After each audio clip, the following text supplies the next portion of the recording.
3 कोड़ा कोड़ी सागर, 2 कोड़ा कोड़ी सागर और 42,000 वर्ष कम 1 कोड़ा कोड़ी सागर, 21,000 वर्ष और 21,000 वर्ष। ये अवसर्पणी के हुए।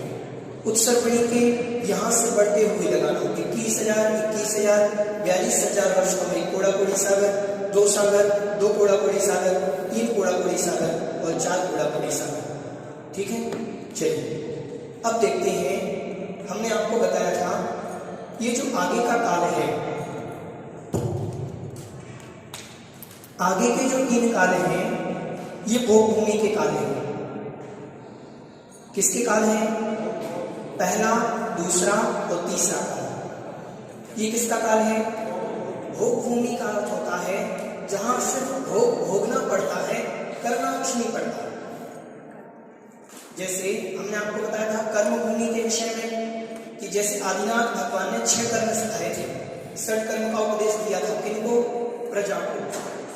असी मसी कृषि, खेती करना सिखाया, पेट पूजा करना, भोजन करना। ये पेट पूजा कैसे होगी? पहले तो कल्प वृक्ष से मिल जाता था, अब कल्प वृक्ष तो समाप्त हो गए, अब कैसे करेंगे? तो भगवान ने सिखाया कि खेती करो, खेती से अनाज उगेगा, अनाज से ऐसे भोजन आप कर सकते हैं, ऐसे मेहनत करके कमा करके ऐसे आप खा सकते हैं। ये सारी व्यवस्था पहले कल्प वृक्ष होते हैं 10 प्रकार के। इन 3 भूमियों में 3 काल में, सुषमा काल में, सुषमा काल में, सुषमा में 10 प्रकार के कल्प वृक्ष होते हैं। क्या होते हैं? कल्प वृक्ष।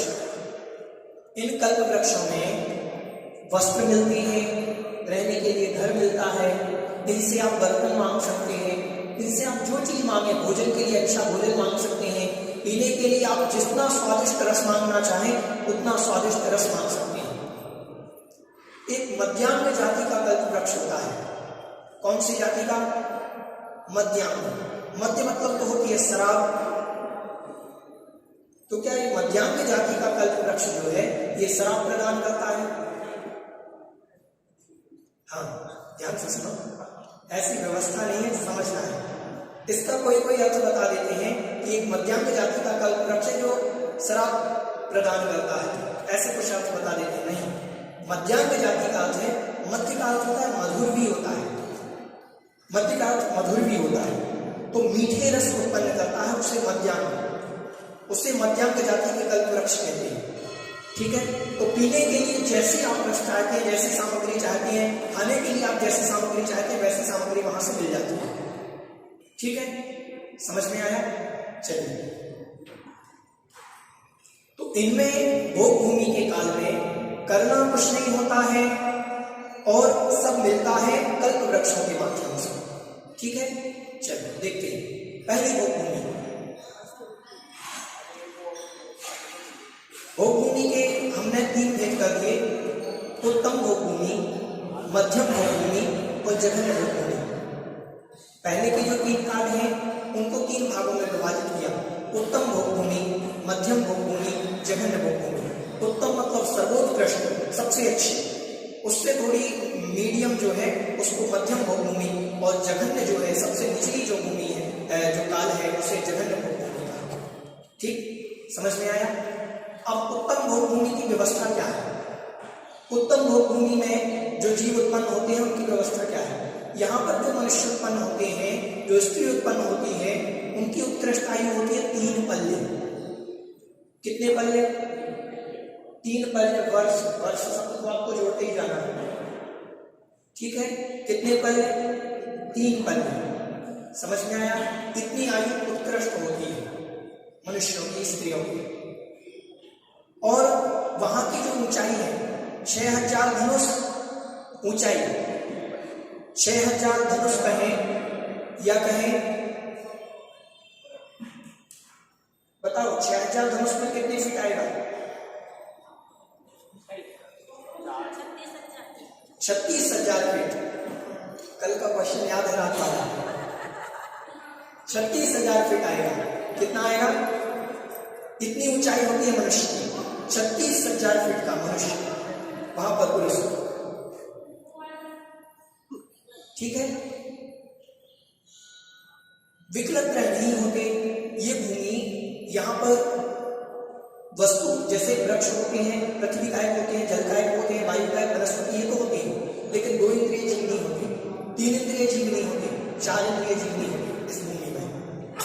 ये जब काल चलता है तो इस काल में ना 2 इंद्रिय जीव होते हैं, ना 3 इंद्रिय जीव होते हैं, ना ही 4 इंद्रिय जीव होते हैं।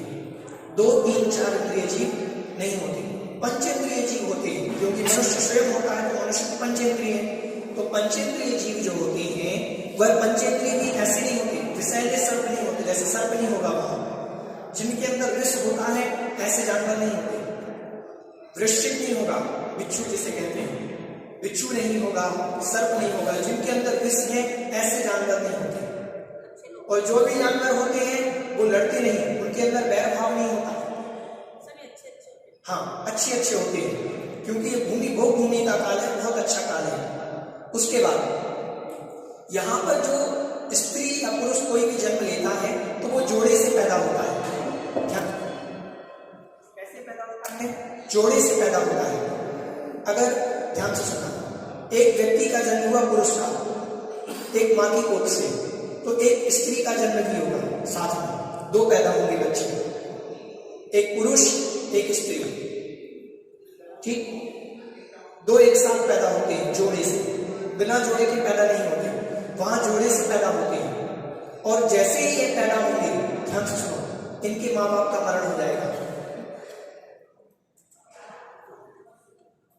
अब इनके ध्यान से सुना, अब ये जो पैदा हुए ये तो उस समय भाई बहन हुए ना, एक साथ एक माँ की कोख से, लेकिन नहीं, ये भविष्य में जाकर के पति पत्नी बनते हैं। ये बड़े होंगे और यही पति पत्नी होंगे, क्योंकि ये दूसरे से मिलते भी नहीं। वहां ये 2 है, मान लीजिए इस भूमि में असंख्यात मनुष्य हैं, तो इतनी दूरी पर रहते हैं कि एक दूसरे से मिलते भी नहीं हुए, सिर्फ 2 रहते हैं, 2 से तीसरा कोई है ही नहीं वहां। और जो दूसरा होगा कोई जोड़ा तो बहुत दूर होगा। समझ में आ रहा है? एक दूसरे से मिलते नहीं, स्वयं क्योंकि इतना सुख है।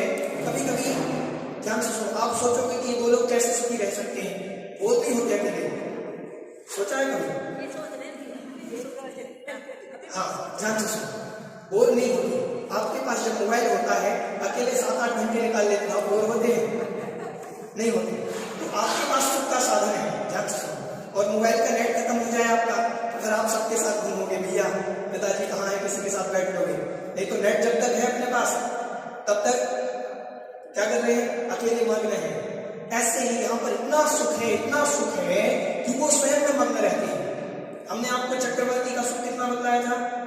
6 खंड का अधिपति, उनसे 1000 गुना सुख होता है, 1000 गुना सुख। चक्रवर्ती से भी 1000 गुना सुख इनको होता है। यहां पर ये सोचो, नींद भी नहीं आती यहाँ के लोगों को, नींद नहीं आती। यहां जो युवक पैदा होते हैं इनको नींद नहीं आती, क्योंकि नींद भी एक आलस्य है, और आलस्य एक दुख है। ये दुख है कि नींद आ रही है, तो ये दुख भी नहीं होता उनको, ये जवाई भी नहीं आती सारी जिंदगी। और जिस दिन जवाई आ जाए उस दिन मरण हो जाता है। मतलब जवाई आना इतना दुख भी नहीं है। पुरुष देखो, ध्यान से सुना, ये 2 जोड़े से पैदा हुए, ये 2 पैदा हुए, पूरे जीवन काल 3 पल की आयु ये साथ में बताएंगे, 3 पल की आयु ये दोनों साथ में बताएंगे पूरे। और अंतिम 3 पल्ले जब उनका अंतिम रहेगा, दोनों एक साथ वो जो पुत्र पुत्री को जन्म देंगे, किसको जन्म देंगे? पुत्र और पुत्री को। ये भविष्य में जाकर के एक नए युगल बनेंगे। और जैसे ही जन्म देंगे, माता को जबाई आएगी और पिता को छींक। जैसे ही जन्म होगा, माता को जबाई आएगी, पिता को छींक, कितने में मरण हो जाएगा? पुरुष को छींक से मरण हो जाता है और स्त्री को जबाई से मरण हो जाता है। अभी हम बताते हैं उनकी व्यवस्था, आपको बहुत चिंता है। चलो ध्यान से, आगे की व्यवस्था, ठीक है। अब ये बच्चे जो हुए, इनको पालेगा कौन? इनकी व्यवस्था कौन करे? माता पिता तो चल बसे। अब इनकी व्यवस्था देखिए, इनकी जो व्यवस्था है, 21 दिन में ये पूर्णतया बड़े हो जाते हैं। पहली भूमि की उत्तम भूमि, सुकमा काल वाले, सुकमा काल वाले जो जीव हैं वो 21 दिन में बड़े हो जाते हैं। कितने दिन में? 21 दिन में। 3 दिन तक ये अपना अंगूठा चूस करके जीवन बिताते हैं। 3 दिन तक ये दोनों पैदा हुए, अब इनको कौन पालेगा? तो एक स्वाभाविक प्रक्रिया होगी, अंगूठा चूस करके 3 दिन तक अपना अंगूठा चूस करके काल बिताएंगे। ठीक है, 3 दिन बाद ये घुटनों पर चलना सीखेंगे, घुटनों पर चलना। 3 दिन बाद ये कुतलाना, मतलब बोलते तो हैं आपस में कुतलाने लगते हैं। 9 दिन में ये कुतलाना सीख जाते हैं, थोड़ा सा बोलना सीख जाते हैं। उसके बाद 9 हो गए। 3 दिन बाद चलना सीख जाते हैं। इसके 3 दिन बाद, हाँ 12 दिन में चलना सीखते हैं। वो तो फिर कल्पवृक्ष से व्यवस्था है ना, कल्पवृक्ष है ना वहाँ, वो तो सब सामग्री दे रहे हैं। हाँ बड़े होते जाते, 21 दिन में पूर्णतया बड़े हो जाते हैं, 21 दिन में। ठीक, 3 दिन में चलना सीख लिया, 3 दिन में ये सर्व कलाओं को प्राप्त कर लेते हैं। नहीं, यौवन अवस्था को, एक मिनट, चलने के बाद यौवन अवस्था को, युवा हो जाएंगे तो 3, 6, 15 हो गए। और 3 दिन में ये सर्व कलाओं में निपुण हो जाएंगे। समस्त प्रकार की कलाएं, विद्याएं, सबकी। एक व्यक्ति जो मनुष्य है उसमें जो पुरुष पर्याय है, 1000 हाथियों के बराबर ताकत होती है उस व्यक्ति में। कितनी ताकत? 1000 हाथी के बराबर। अब मनुष्य भी तो कितने फीट का है? 36,000 फीट का ऊंचा है। 1000 हाथियों की ताकत उस व्यक्ति के अंदर होती है। और 3 दिन के बाद 21वें दिन, मतलब 19, 20 और 21, इन 3 दिनों में सम्यक दर्शन की प्राप्ति की योग्यता आ जाती है। सम्यक दर्शन प्राप्ति की योग्यता। अब ये सम्यक दर्शन प्राप्त कर सकते हैं। अब करें या ना करें ये उनकी बात है। जैसे अपन सामान्य मनुष्य हैं, अपन को सम्यक दर्शन की योग्यता कब आती है? बताओ, कौन बताएगा? 8 वर्ष अंतर्मुख बाद। 8 वर्ष अंतर्मुख बाद हम सम्यक दर्शन प्राप्त कर सकते हैं। और ये 21 दिन के अंदर 21वें दिन सम्यक दर्शन की योग्यता धारी हो जाती है। अब ये सम्यक दर्शन को प्राप्त हो नहीं हो ये अलग बात है। समझ में आया? ये 21 दिन के अंदर पूरी वृद्धि को प्राप्त होती है। उसके बाद सारी जिंदगी भोग, इतना सुख कि उस सुख का कोई अपार नहीं, इतना सुख है वहां पर। 3 बल्ले वर्ष तक वो सुख भोगते हैं। फिर इनकी भी संतान होंगी, वो भोगेंगे, ऐसे चलता रहता है। ठीक है, समझ में आया? अब मान लीजिए कोई त्रियंच है, कोई मनुष्य है, मान लीजिए हम हैं, और हमने पूर्व में त्रियंच आयु का बंध कर लिया। किस आयु का बंध कर लिया? त्रियंच आयु, शेर आदि बनना होगा या मान लीजिए गाय आदि बनना होगा, उस आयु का बंध कर लिया। उस आयु का बंध करने के बाद हमने भोग भूमि की आयु का बंध किया। मान लीजिए दान दिया, बहुत सारा दान दिया, तो त्रियंच तो बनेंगे लेकिन भोग भूमि के बन जाएंगे। यहाँ पर त्रियंच भी होते हैं। कहाँ के बन जाएंगे? भोग भूमि के त्रियंच। इनकी भी आयु बहुत लंबी होती है, इनको भी बहुत सुख होता है। यहाँ की घास, एक इंद्रिय जीव तो है वहां, हमने आपको बताया विकल्प प्राणियों के एक इंद्रिय तो होते हैं, तो वहां की घास भी अपने यहाँ के गुलाब जामुन से कई गुनी मीठी होती है। आचार्य से एक बार बता रहे थे प्रवचन में कि भोग भूमि में जो त्रियंच उत्पन्न होता है, वो त्रियंच जो घास खाता है, वहां की घास हमारे बादाम के हलवे से कई गुनी मीठी होती है। तो वहां त्रियंच को भी इतना सुख है उस भोग भूमि में। समझ में आया? तो ये है कुछ भोग भूमि के सुख। मतलब सारी जिंदगी सुख है, पल्लों की आयु तक। घर में है ना, बताते हैं ध्यान से। यहाँ पर सम्यक दर्शन की योग्यता वाला जब कोई 21 दिन के अंदर हो जाता है, अभी सिर्फ ये भोग भूमि की बात चल रही है, उत्तम भोग भूमि। उत्तम मतलब सर्वोत्कृष्ट भोग भूमि। ठीक, यहां पर धर्म कैसे करते हैं? तो सबसे पहला जाति स्मरण, सम्यक दर्शन के कारण जाति स्मरण, देव रिद्धि दर्शन,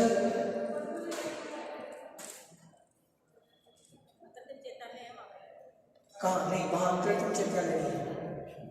देव रिद्धि दर्शन, देव रिद्धि दर्शन मतलब कोई देवता के ऐश्वर्य को देख करके या कोई देव आकर के संबोधन कर जाए, कोई देवता आया वो संबोधन कर लिया, तो इस कारण से। और तीसरा कारण है 4 रिद्धिधारी परिराजों का गमन। अगर कोई चारण नीतिधारी मुनिराज वहां पहुंच गए चल करके, तो उन्होंने कोई उपदेश दे दिया, उसको स्वीकार करके वो सम्यक दर्शन धारण कर लेते हैं। फिर स्वतः ही इतना ज्ञान होता है कि वो स्वयं से अध्ययन करते रहते हैं, सामायिक करते रहते हैं, जो भी व्यवस्था होगी वहां की वो करते रहते हैं। देव दर्शन तो है ही, ठीक है। जब इस काल में मोक्ष नहीं होता तो चारण नीतिधारी मुराद कहाँ से आएगी? चारण नीतिधारी और कालों से आएंगे, हम ये आपको बताएंगे।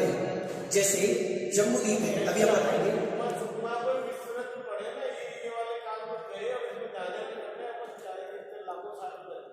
हाँ, जानकारी तो होगी। अभी अपन जम्बूद्वीप आदि जो अपन ने जम्बूद्वीप के अंदर पढ़े थे भाई साहब, भरत क्षेत्र पढ़ा था, ऐरावत क्षेत्र पढ़ा था, हेमवत, हरि, विदेह, रम्यक, एरंडवन, ये सारे क्षेत्र पढ़े थे। तो इन क्षेत्रों में कहाँ कौन से काल लागू होते हैं ये बताने के लिए, इनमें से कौन सा काल कहाँ लागू होता है ये हम आपको बताएंगे। भरत क्षेत्र में कौन सा काल लागू है, अभी ऐरावत में कौन सा लागू है, विदेह क्षेत्र में कौन सा काल लागू है। यहाँ पर नीतिधारी मुनिराज है, यहाँ पर नीतिधारी मुनिराज है, यहाँ से जाकर के नीतिधारी मुनिराज यहाँ जा सकते हैं। यहाँ पर एक उत्तम भोगभूमि है। उत्तम भोगभूमि मतलब ये जो स्थान है विदेह क्षेत्र के अंदर, इन विदेह क्षेत्र के अंदर ये वाली व्यवस्था है, सेम ये व्यवस्था है। तो वहां पर मुनिराज चले जाते हैं, वहां उपदेश आदि दे देते हैं। ठीक है, समझ में आया? इतना समझो। तो ये व्यवस्था अपन जब पूरी समझ लेंगे तब हम आपको बताएंगे कि कहां पर कैसी व्यवस्था लागू है। ठीक है, चलिए अब ये आया समझ में। अब ये जो है ये 3 दिन के अंतराल से आहार करते हैं। प्रथम भोगभूमि वाले, इनको ऐसे भूख नहीं लगती। कितने दिन के अंतराल से? 3 दिन छोड़ करके चौथे दिन आहार करते हैं। 3 दिन तक आहार नहीं करते। और कितना आहार करते हैं? हर्र, एक छोटी सी चीज होती है हर्र, जो नाम आया है। आपने त्रिफला का नाम सुना होगा, त्रिफला सुना? 3 प्रकार के फल, हर्र, बहेड़ा, आंवला। हर्र, बहेड़ा, आंवला। तो हर्र एक बहुत छोटी चीज होती है, उससे थोड़ा सा बड़ा बहेड़ा होता है, और उससे बड़ा आंवला। आंवला पर लगभग इतना मान है। ठीक, ये कल्प वृक्षों से जो भोजन आदि लेते हैं तो इतना लेते हैं, बस इतने में 3 दिन के अंतराल से लेते हैं, इतने में उनकी भूख शांत हो जाती है। ठीक है, चलिए समझ में आया? इतने में काम हो जाता है, 3 दिन के अंतराल से। ठीक, चलिए ये हुई उत्तम भोगभूमि, यहाँ बहुत सुख है। उसके बाद आती है मध्यम भोगभूमि। अब यहाँ 3 पल्ली की आयु थी, यहाँ 2 पल्ली की बची। व्यवस्था कोई रहेगी छींकने वाली जो व्यवस्था है वहां पर, जैसे मरण होना, संतान उत्पत्ति की व्यवस्था वैसे ही है। ठीक है, 2 पल्ली की आयु। यहाँ कितने धनुष था? 2, 36,000। यहां बचेगा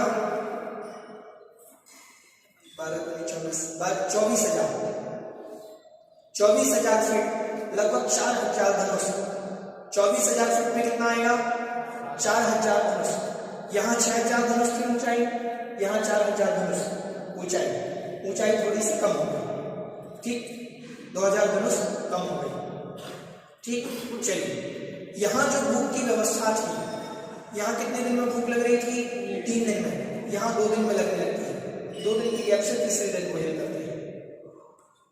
यहाँ कितने दिन में बड़े हो रहे थे? 21 दिन में। यहाँ 35 दिन में।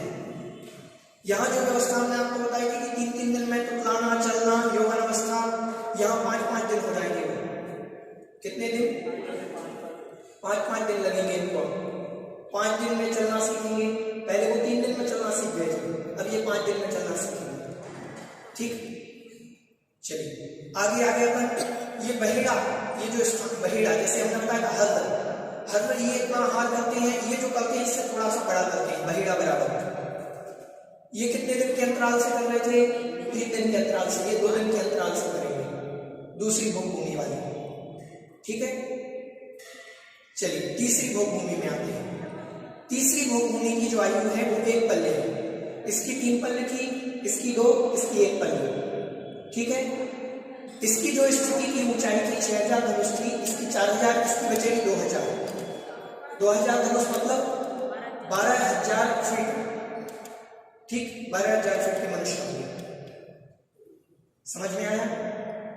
इसके बाद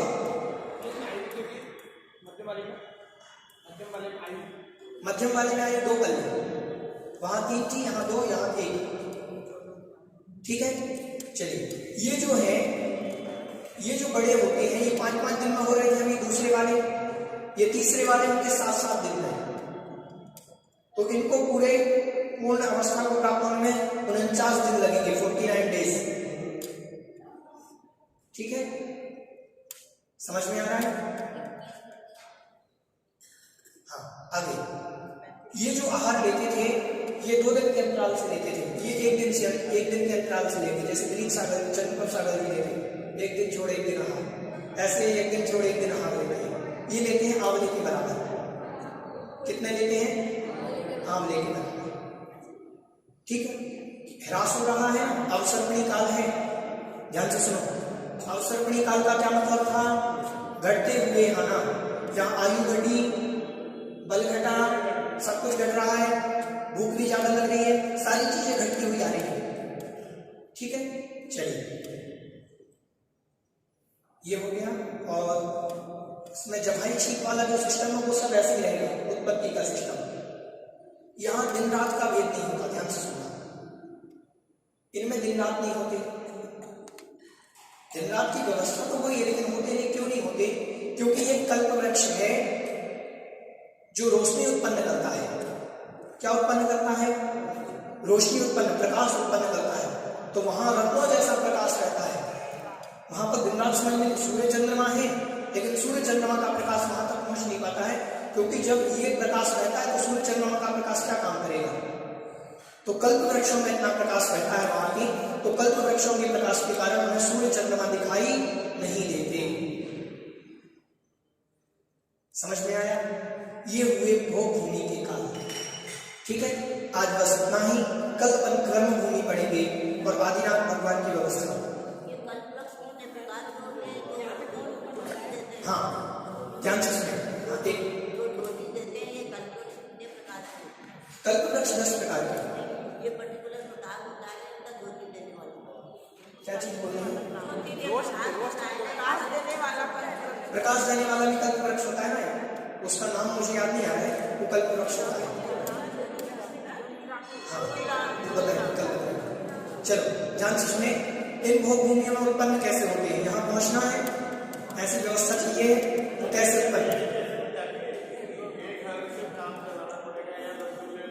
ध्यान से सुने, चलो ध्यान से सुने। यहाँ उत्पन्न कैसे होते हैं, उत्पत्ति के कारण और जान लें 1 सेकेंड में। मंद कसाई, जिनकी कसाई बिल्कुल मंद हो। कसाई कैसी हो? मंद, क्रोध नहीं करते हैं, है तो लेकिन करते नहीं। मंद कसाई जी यहाँ उत्पन्न होते हैं। दान देने वाले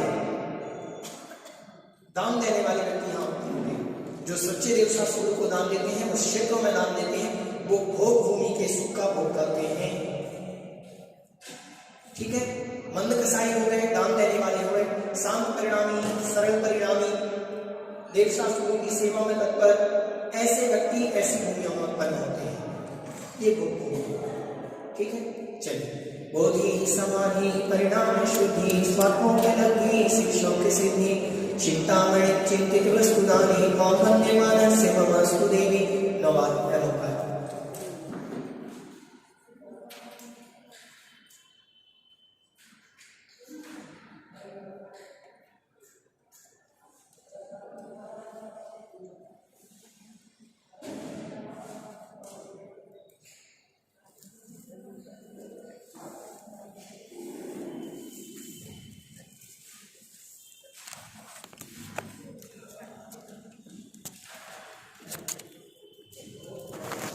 चलिए